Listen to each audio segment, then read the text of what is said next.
Prej 2 ditësh në vend janë rritur testimet për shkak të personave të infektuar me koronavirus. Kjo ka sjellë që nga ana tjetër të rritet numri i personave pozitiv, por të bjerë në përgjithësi pozitiviteti që tani është rreth 18%. Për këto çështje do të kem në lidhje të drejt për drejt zotin Tretan Sheu, mjek, ish ministër i Shëndetësisë. Mirëmbrëma, faleminderit që jeni në këtë lidhje me Ora News. Zoti Sheu, si e shikoni këtë rritje të numrit të testimeve? Duket se më në fund autoritetet shqiptare u ndërgjegjësuan për të arritur numrin pas kërkesave të vazhdueshme të mjekëve, të specialistëve dhe shembullit të vendeve tjera. Që është një pozitive rritje e testimeve, kjo absolutisht nuk ka si dyshim. E kemi ngritur këtë problem, e kemi kërkuar që në muajin shkurt, e kemi theksuar për ditë që testimet në Shqipëri do rritur disa herë, absolutisht, sepse veçanërisht në këtë nivel epidemiologjik që kemi, testimet duhet të jenë minimalisht në Shqipëri. Testimet me PCR, pra me tampon që quhen, gratis, të organizuara brenda metodikës dhe skemës së testimit të tërësi, duhet kapin çdo ditë minimalisht shifrën 2500, në mënyrë që të arrijmë një pozitivitet të pranueshëm të testimeve, dhe të arrijmë në të mënyrë të njohim rezultatin, atë situatën, të njohim gjendjen dhe të zbatojmë atë që është direktiva kryesore e OBSH-s, që është test, identifiko, izolo, mjeko. Pra, shifra minimale e testimeve, testeve që do të bëhen në Shqipëri, nga publiku, brenda skemës së testimit, gratis për popullsinë, është minimalisht 2500. Kjo është numri minimal që i duhet Shqipërisë në këto momente, dhe unë kam përshtypjen se ky numër me rritjen e rasteve, absolutisht, me rritjen e rasteve, sepse sot jemi në një situatë epidemiologjike jashtë kontrollit, unë jam i bindur që kjo domosdoshmëri do vi duke rritur. Së dyti, unë e konsideroj pozitive faktin që më në fund qeveria, mbas 4 muaj shpërpjekje tona të mëdha, hoqi dorë nga një vendim talibanësh që kishte marrë për të bllokuar laboratoret, duke dhënë kështu një mesazh antishkencor, antiprofesional dhe duke shkatruar laboratoret. Vendimi i fundit për të lejuar dhe laboratoret jo publike dhe laboratoret e vendit për të futur në këtë aktivitet, padyshim është një vendim shumë i vonuar, tashmë laboratoret duhet kohë të marrin informacionin e tyre, të ngrihen profesionalisht, të arrijnë të bëjnë një larmishmëri të madhe testimesh, të shtrihen në gjithë territorin e vendit, gjë që do kishin bërë absolutisht në gjithë muaj, nëse nuk do të ishin bllokuar që nga muaji i shkurt, gjë e cila ka dëmtuar shumë rënde, unë do them ka krijuar një katastrofë shëndetësore në Shqipëri dhe ka influencuar dhe në izolimin e vendit, gjë që e pamë në ngjarjet që ndodhen në kufirin me Greqinë. Në këto kushte, hapja dhe krijimi i mundësisë të privatit, jo publiku dhe të tjerë laboratorë të vijnë në aktivitet është pozitive. Por, unë e theksoj këtë gjë. Çfarë pam dje dhe sot në numrat e testimeve? Në numrat e testimeve pam një mungesë transparence, pam absolutisht një mënyrë antishkencore në paraqitjen e tyre dhe një rezultat absolutisht që nuk është rezultat adekuat për nivelin e vendit. Pse do them unë?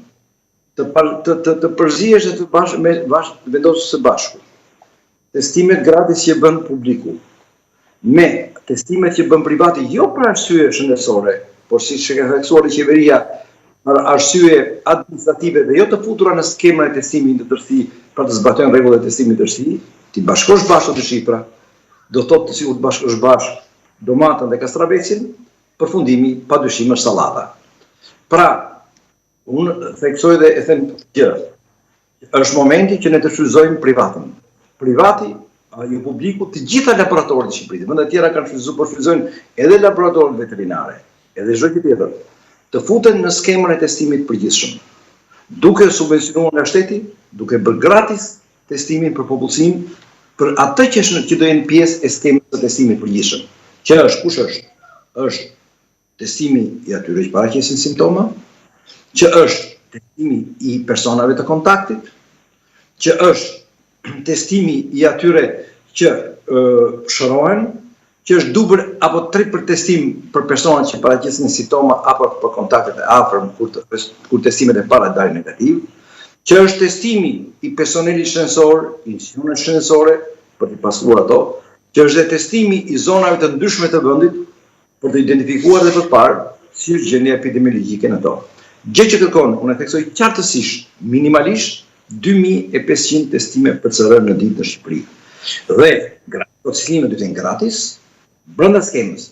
Pastaj testimet e tjera që bëhen nga persona sporadik, jo për arsye mjekësore dhe shkencore, po për shembull për të marrë dokumentin për shkollë jashtë shtetit, nuk mund të futen në të skemë testimesh.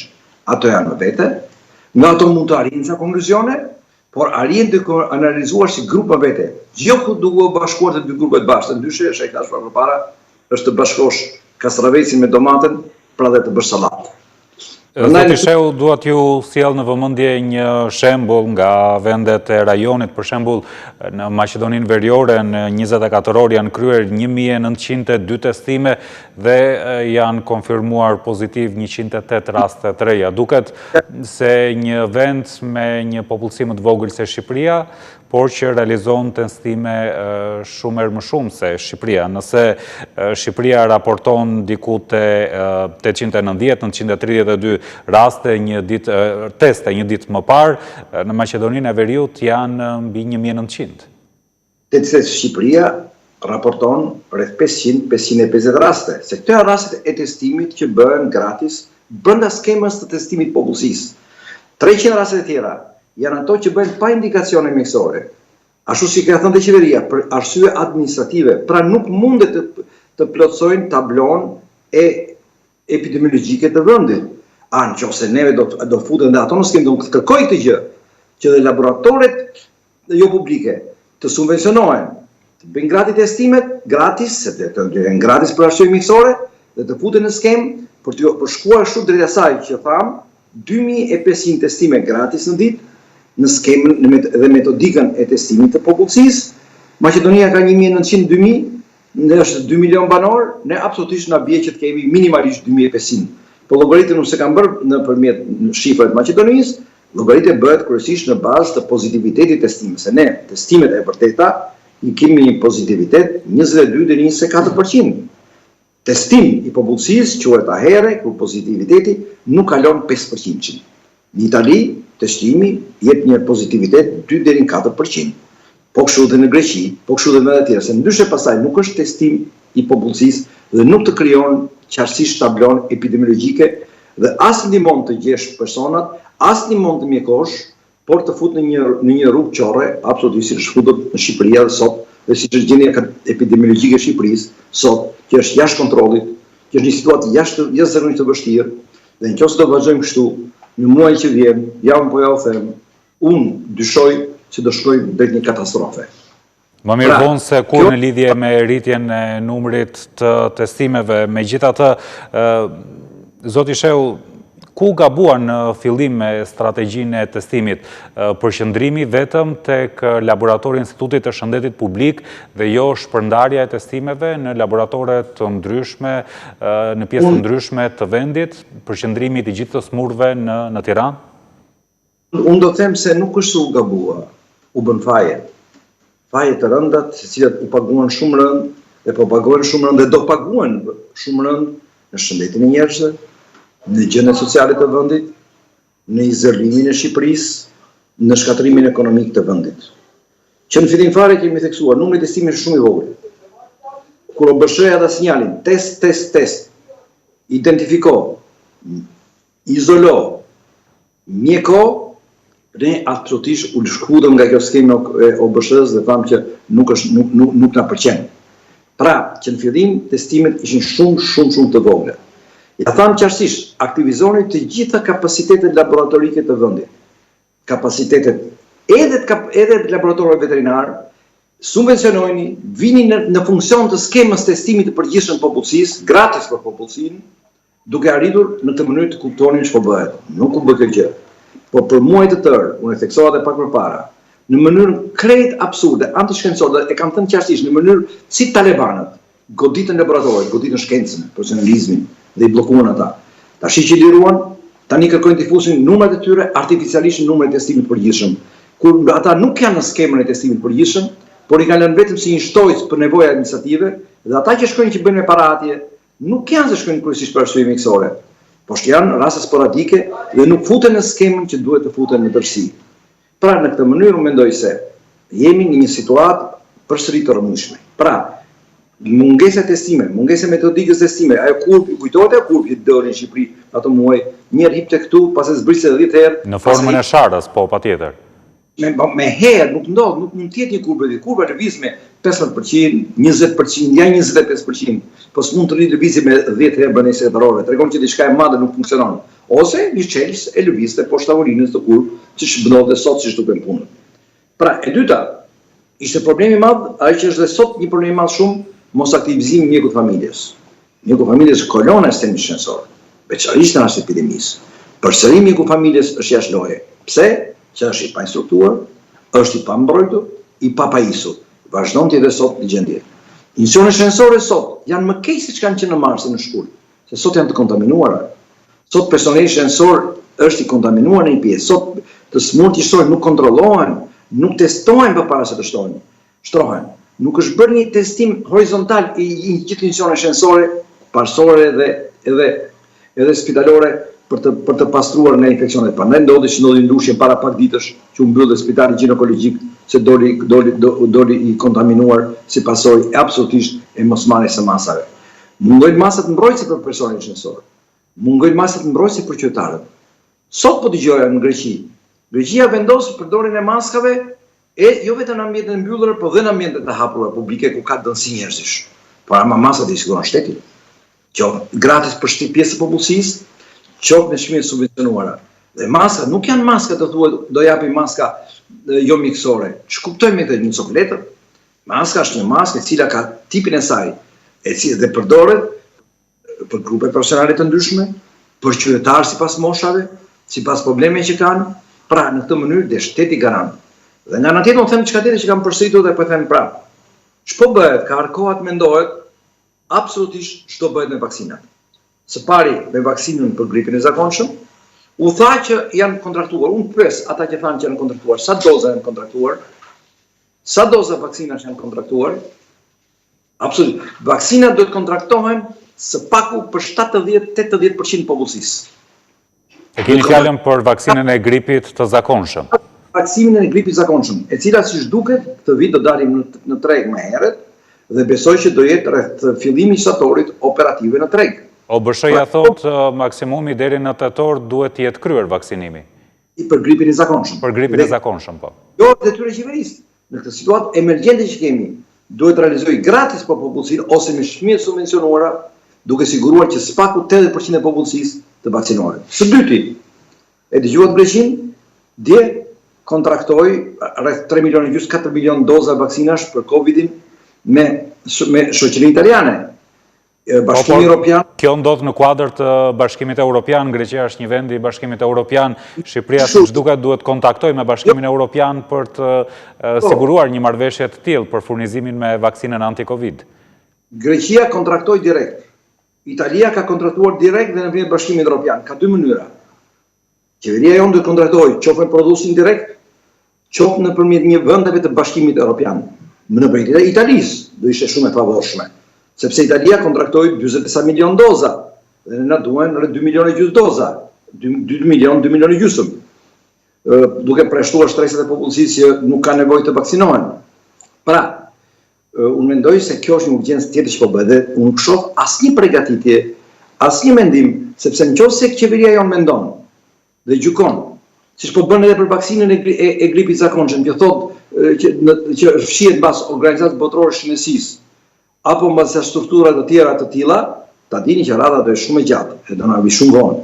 Pra duhet detyrimisht blerë sasia e madhe e vaksinave që të gati të kontraktuar që tash, ose nëse do kenë mundësi të sigurojnë gratis nga vendet të tjera të mëdha të Bashkimit Evropian, siç është Italia, Gjermania, duke futur në suazën e tyre. Unë nuk e dia kjo është e mundur, po se nuk ka rëndësi se si do jep gratis apo do të pagesë nga shteti. Duhet siguruar vaksinimi falas së popullsisë sa më shpejt të mundur mbas daljes vaksinës në treg. Pra, dhe kjo që kërkon masa që të sotme. Dhe unë shikoj që për të dy llojet e vaksinave, që gripin e zakonshëm, qoftë Covidin që si duket tash sinjalet janë pozitive dhe ka shumë probabilitet që brenda këtij viti të jetë në treg, nuk po merren asnjë masë. Pra gjithmonë nuk marrin masa. Ose gjithmonë marrin masa kontroverse. Dhe kjo bëri që gjithçka dështoi. Sot jemi më keq se ç'ishin në muajin mars e në shkurt përpara mbylljes. Sot jemi më keq se ç'ishin kur hap vendi dhe unë them. Sot sistemi shkencor shqiptar është në një situatë mjaft të vështirë. Nuk flas vetëm për dy spitalet. Meqense jemi këtu, zoti Shehu, mjekët ditët e fundit kanë ngritur një shqetësim tjetër të humbjes së jetës qytetarëve për shkak të sëmundjeve të tjera, pasi të gjitha energjitë po fokusohen tek lufta kundër pandemisë koronavirusit, ndërsa po neglizhojnë sëmundjet e tjera kronike. Pari nuk është e vërtetë se po fokusohen të gjitha energjitë për Covidin, se për shembull mjeku familje nuk është aktivizuar fare për Covidin.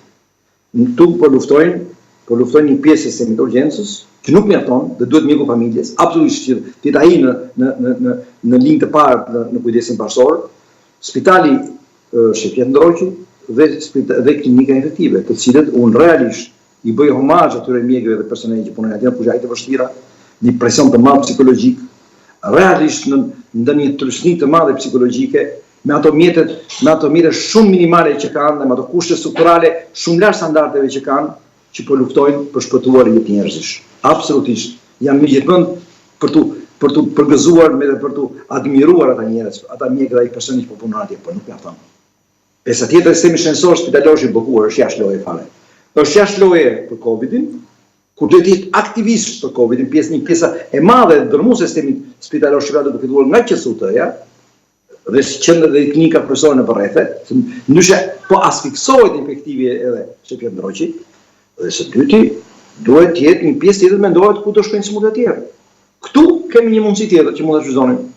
Kemi absolutisht një sistem spitalor jo publik, që duhet të vendoj së paku për patologjitë jo Covid, të cilat qytetarët kanë shumë nevojë, dhe është ashtu si tat ju, sepse duke u krijuar sot një kontaminim të spitalet, është krijuar dhe një frikë e qytetarëve të shkuar në spitale, ashtu si realisht ka probleme të mëdha spitalore, është krijuar një frikë, mjekët duke qenë pa mbrojtur, pacienti i vjen duke qenë i patestuar, i pa mbrojtur, pa rregullat përshtatshme, kanë frikë të kontaktojnë pacientin, se mjeku njeri është, ka hezitim dhe nga frikë, pra në këtë mënyrë epsojnë shumë patologji të tjera që nuk kanë lidhje me Covid.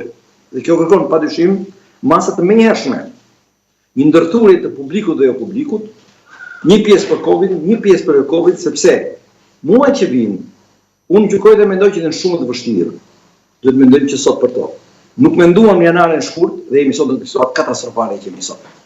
Po nuk menduam sot për 2-3 muajt e tjerë që do vinë, padyshim do jemi akoma okej. Duke filluar që nga kujdesi parsorë, që nga rritja masive të testimit të disa herë, që nga struktura spitalore të përgatitur, që nga struktura të reanimacionit, dhe sot janë kaq të pakta në dispozicion të kësaj patologjie, dhe kaq të papajisura, dhe kaq të papërshtatshme për standardet europiane, sa realisht megjithëse mjekët punojnë, kanë dije, sakrifikojnë, nuk parin të japin rezultate që duhet i beshin. Dhe kjo kërkon padyshim. Zoti Shehu, së fundi shkurtimisht dua t'ju pyes edhe për një zhvillim të fundit në rajon. Aty partitë shqiptare duket se kanë arritur një marrëveshje për bashkëqeverisje me LSDM-n që do li partia e parë në zgjedhje. Do të kemi një kryeministër, fatkeqësisht ai do të jetë teknik në 100 ditë të fundit të mandatit, por nga ana tjetër duket se shqiptarët, të paktën jo zyrtarisht mësohet, do të drejtojnë ministrinë e jashtme. Do të kemi 3 ministra të jashtëm shqiptar në rajon, Shqipëri, Maqedoninë Veriore dhe në Kosovë. Një koment për këtë. Kush është ministri i jashtëm në Shqipëri këtu? Se nuk e di. Në Shqipëri kemi zotin Rama. Mirë, po ta bëj detyrën, s'po e bën. Është fshehur. Nuk delegohet detyra ministrit i jashtëm. Është një paradoks tjetër kjo në Shqipëri. Pra, ai që po ndodh në Maqedoni, unë do them se është një fakt shumë pozitiv, absolutisht.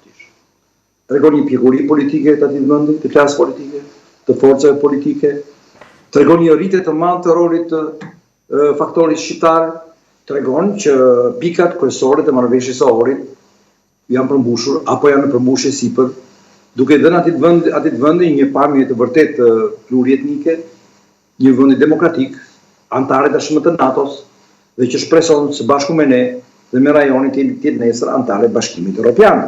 Është për të përshëndetur absolutisht politika e atij vendi. Në radhë parë do të përshëndes Ali Ahmetin, njëri i cili tregoi një fizionomi, një vizion të qartë, ditit manovroi në momente të vështira dhe ka arritur shumë nga objektivat e tij të mëdha. Problemi kryeministit do jetë 100 ditë, a do jetë 300 ditë, kjo për mua nuk paraqit në rëndësi të madhe. Si ka që atje partitë politike shqiptare tashmë shumica e tyre, unë shpresoj që edhe të tjerët nesër janë bashkë midis tyre dhe janë një faktor i madh qeverisës në atë vend, e cila realisht realizon kështu një nga aspiratat ai popull demokratike të tij, të gjithë bashkë. Shqiptar, Maqedonas, të gjithë bashkë janë atje, sepse realisht është kjo shumë e rëndësishme për stabilitetin e rajonit. Duket se shqiptarët po mësojnë nga gabimet e së shkuarës, marrë këtu shkasa dhe nga zhvillimet e fundit në Malin e Zi, ku kemi një bashkim të faktorit shqiptar në një listë. Shiko, unë do them diçka të vogël në fund tash. Do të thënë, ajo që kanë arritur shqiptarët në këto 3 dekadat e fundit është e maniqshme. Nuk ka popull në botë të ketë arritur këto ndryshime pozitive të mëdha thelbësore që kanë arritur shqiptarët në 3 dekadat e fundit. Shqipëria është një vend demokratik, antar i NATO-s, shpejt shpresojmë të jetë në BE. Kosova është një shtet i lirë, drejt rrugës në NATO-s dhe me aspiratën europiane. Maqedonia e Veriut është shtet demokratik, ku shqiptarët janë një forcë e madhe, shtet formuese, qeveri formuese, një vend antar i NATO-s dhe nesër në Bashkimin Evropian. Në Malin e Zi shqiptarët janë një forcë gjithashtu, shtet formuese, pavarësisht nga ato probleme taktike të momentit, shtet formuese, një vend antar i NATO-s, një vend që po shkon në Bashkimin Evropian. Pra, sot unë mendoj dhe theksoj qartësisht që shqiptarët janë konsoliduar qartësisht dhe mund të jenë një faktor shumë i rëndësishëm për stabilitetin e rajonit, siç ishin deri pak vite përpara, kur politikat e shtrembëra të kësaj rilindje shkatruan rolin lidhjet shqiptarëve dhe Shqipërisë në atë parë, si stabiliteti i rajonit, duke ia deleguar, duke ia dhënë të Vučićit. Por unë shpresoj se shpejt do ndryshojnë qeveria e re demokratike që do vinë në Shqipëri, do jetë një qeveri e cila të japi përsëri Shqipërisë rolin lidhjet të rajonit, dhe tashmë që faktori shqiptar në vende të tjera është shpjekur, formuar dhe arrin të marrë këto vendime të rëndësishme dhe shumë pozitive dhe me përgjegjësi për të ardhmen tyre, padyshim që roli i shqiptarëve do të forcohet si një rol thellësisht perëndimor, thellësisht evropian, thellësisht pro-amerikan dhe për stabilitetin e rajonit dhe për të ardhmen europiane të rajonit Ballkanit perëndimor. Le të shpresojmë për këtë. Faleminderit shumë që ishit të lidhur me Ura News. Faleminderit juve. Punë të mbarë.